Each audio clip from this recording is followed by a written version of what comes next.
Hello everyone. In this Flosstube video, I want to show you how to make these gift tags. So they're super simple. Everyone should have a piece of box if you ever shop on Amazon. Or you can even use a cereal box or whatever, just something sturdy to keep it in place, and some plain linen, muslin, whatever you have, plain material, and embroidery floss. So let's get started.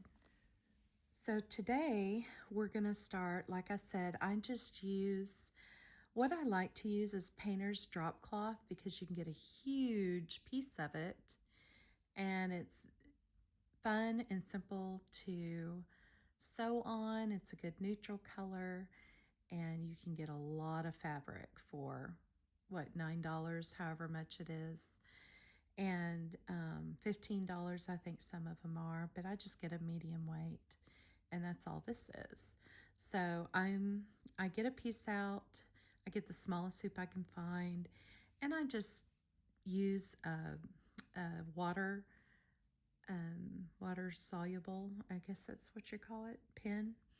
Or you can use a friction pen that's, erases by heat, whatever, but you just need something to give you kind of a guideline. Some people use pencil. I've used pencil in the past, but I find as I'm stitching, it smears sometimes and gets my cloth dirty, so I don't want to do that. And I'm just using a plain blunt needle, cross stitch needle. I should use embroidery, especially for this fabric, but I tend to pierce my fingers way too much, and I can't sew with thimbles for some weird reason. So this is just how I learned to stitch long ago.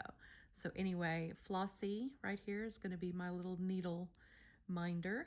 And so what I'm doing is I take 2 strands of thread. Actually, this is one, and I just do the loop method. I do have a video in that under my tutorials if you want to check that out. But all I'm doing is just starting at one point. So I'm going to start at the tip of the A and go into the loop right here and go through that loop and just pull it till it's secure. And then I go down back where I came up from, and there you have it, real simple. So what I'm gonna do is I'm going to do a simple back stitch, and I'm gonna do it, I didn't get that short enough, or tight enough. There we go. And make sure that loop goes to the back. And I'm doing short back stitches because when you go into a curve, okay, doing your stem stitch, back stitch, whatever stitch, and I do have videos on how to do a back stitch if you don't know, stem stitches as well. When you go into a curve, you want to make that as short as possible, because if you take a long stitch and try to go up that way, it's going to cut that part off right there, and you don't want that. So you're going to have to do small stitches, and I am using the back stitch because I am going to do, it's a whipped, no, it's not a whip stitch. That's what I did for Tuesday's video. It's a split stitch. So it's a back stitch, split stitch. I'll think of the correct name of it here in a little bit. And if I can think of it, I'll put it up here on this video. And the reason why I'm doing a split stitch, I could do a whipped back stitch. Okay, so let me show you. This is a whipped back stitch. And see how even and nice that is. You can also do lettering in a chain stitch, but when they're this small, you can kind of tell by my finger. When the letters are this small, I tend to do a back stitch of some sort. So I'll either do the whip back stitch, or I will do a split back stitch. So what that is you just do a regular back stitch and come up, and then see this thread here, you split it in two. And that gives you more of an even line, okay? Because if you just did a back stitch, you would see the holes that you go in and out of. And it would look more like a running stitch without the space in between. Okay, I'll show you real quick. I know it's kind of hard to see, but see how you can see that indentation there? And I don't want that. I want it very smooth, okay? So I'm going to go up, like I said again, and split that stitch in front. And you can even get more go in the middle. And I also like to use that split stitch to secure my thread when I'm doing my thread. When I'm starting my thread and ending it, because it's nearly impossible to pull out. But this is just a tag. So I'm going to finish this name and I'll be right back to show you the next process. Okay, so now that that part is done, and you can compare the stitching techniques. Of course, this is a lighter green, but this is the whipped back stitch, and this is the split back stitch. I finally thought of the name. So anyway, you can kind of tell. It just depends on what you like. I mean, they're very, very similar, but you want to do that for small writing for your embroidery projects. So what I do from here is I just get this out of its hoop, and I'm going to put that aside and take Flossie off here. My little needle minder sheep. And then before we cut out the cardboard, we're going to cut the material. And I just get off most of the excess. Not access, you don't access it, Melissa. Okay, get off most of the excess. And I like to kind of rip it because it gives you a straighter look, and I like the frayed look.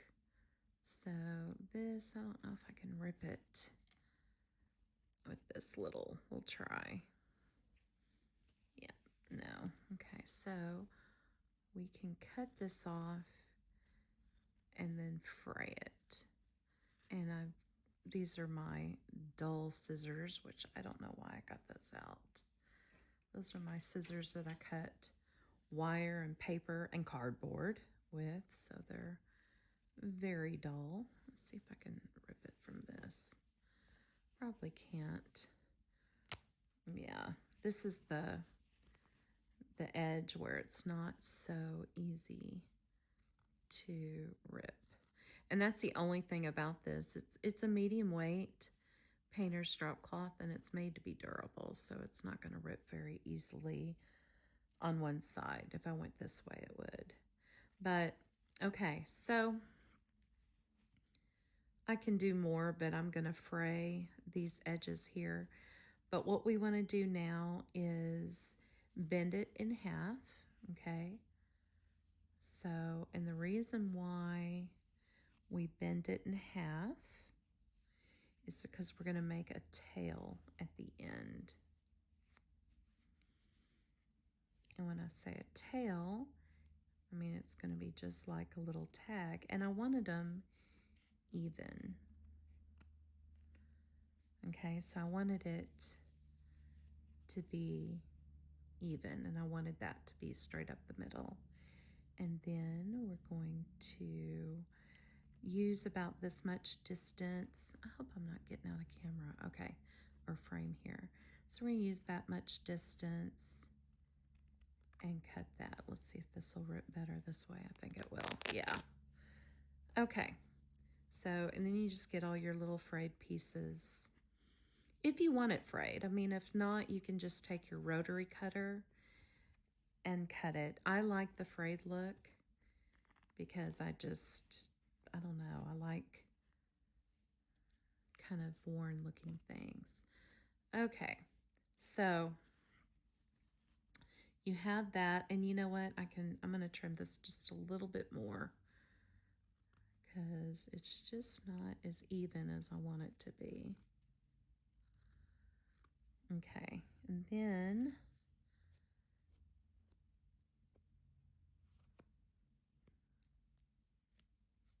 you're going to fray it where you can.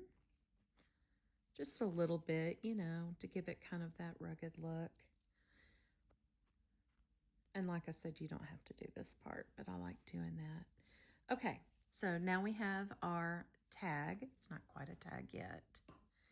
And then what I do is I cut a piece of cardboard. I put this on top, and I cut it just enough to where I can put a hole in the top. Okay, and then what I like to do is it's usually one or the other, but I like to take one of these and tear it off to show the corrugated area. And that just gives it more texture. And, you know, you don't have to do it all the way because your fabric's going to cover it. Words are hard today. They're always hard, aren't they? Okay, and so you just want to get most of it. And it looks cute when you leave some of it, but if not all of it comes off, you just take your finger and you can break it very, very easily. Just like that, okay? So I'm not going to cut this because I want it to look like a tag. I mean, you can, you know, but I think I like it like this. And then what you're gonna do, let me show you what you do next. Okay, I like to use fabric glue, but you can use Eileen's tacky glue. I like to use the fabric glue only because I know it's not going to yellow eventually. So I just get the back of this. And what you can do as well, and I probably should have done this, but I'm just kind of doing a fast tutorial. What would be really cute, and what I did with the other tag, is you can just stitch kind of a border right around here if you want to. So that's really cute.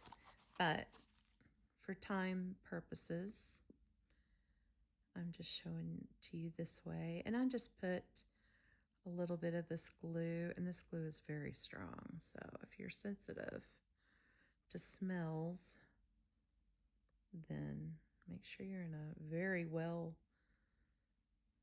ventilated place. It kind of smells like, reminds me of rubber cement that we used to have in school. Okay, so, and then I just kind of position it like this, kind of get it around that way.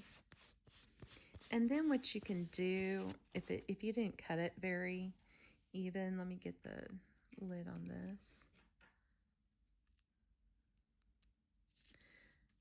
Okay, if you didn't cut your cardboard very even, then you can, this is the point where you just want to kind of straighten it out. Okay, and just a little bit more. Okay, and then the next step, what you can do, and sometimes I take my frayed ends and I use that. I make a bunch of string. I do have a video on what you can do with all your scrap threads, but I like to save those because you can use it perfectly for this project. But all I do is just get a little hole punch. If you don't have a hole punch, you can use an awl or something like that, or even, you know, a needle, stick, whatever, to put your hole in, and then just punch a hole like that, and then you can take ribbon or whatever, and see, I didn't get that straight in the middle, so let's fix that. And it's not really gonna matter huge because your ribbon's gonna cover it. And then what I do is, let me see if I can find it. I'll be right back. Oh, and you can also use like embroidery thread. Let's do that. Let's do that. You can use ribbon, but let's use a piece of embroidery thread. And I'm using the same color as I did for this tag. And we can put that through there. If I can get it right here. And thread it through. Actually, let's do it this way. To me, this looks better. And so, just kind of have to pinch it through. I need my tweezers. Or my needle. I can do that. Or my scissors here. Just kind of pinch it through. I've got a normal size hole punch somewhere. I just need to find it. But okay, so pull that through, and just like you start your thread, the loop method. And there you have it. And then you can hang this on a tree. They can use this as an ornament or a tree or whatever. I may do something else here. I don't know. I've got a round curved needle. I may do something else. Or I may glue like a piece of baby's breath or wildflower or something like that, or something Christmassy. I don't know. But anyway, I just wanted to show you kind of the basic that you can make your own tags, make them look super cute. And here is one completely finished. I just used the chain stitch for the border. And you can do them in all shapes or whatever. An oval's really cute. You can even use a blanket stitch, and I do have a tutorial on that around the edges if you want to do that, and just have all the cardboard just directly behind if you don't want the cardboard showing. You can just do a little blanket stitch all the way through, but you're going to have to put the holes in the cardboard before you do that. Anyway, that is the tutorial. Or do the blanket stitch on this, then glue it on the cardboard. So, I mean, there's all sorts of ways, but to me, I like the hand design of something personal for your gifts. So anyway, thanks for watching, and so be sure and subscribe and give me a thumbs up and share this, and let me know in the comments what else you would like to see. Thanks for watching. Bye-bye.